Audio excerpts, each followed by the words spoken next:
అనుకుంటాము అండ్ ఇది RHS అనుకుంటాం. ఓకేనా? సో LHS ని తీసుకుందాం. That is 1 sin square theta minus cot square theta. ఓకేనా? 1 sin square theta ని యాజ్ ఇట్ ఈస్ రాసేయండి. cot theta ని cot square theta ని మనం ఏమని రాసుకోవచ్చు?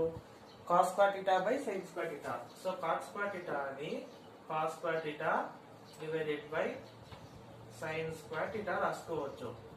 ఇప్పుడు బాగా అబ్జర్వ్ చేయండి, కింద డినామినేటర్స్ అనేటివి సేమ్ ఉంటే లైక్ ఫ్రాక్షన్స్ కదా. సో లైక్ ఫ్రాక్షన్స్ ఉన్నప్పుడు పైన వాటిని కన్సిడర్ చేయాలా.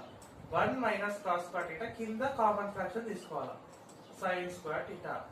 So 1 by sin square theta minus cos square theta by sin square theta అని నెక్స్ట్ స్టెప్ ఏం రాసుకోవచ్చు? sin square theta ని కామన్ పెట్టుకొని డినామినేటర్ లో 1 మైనస్ cos square theta.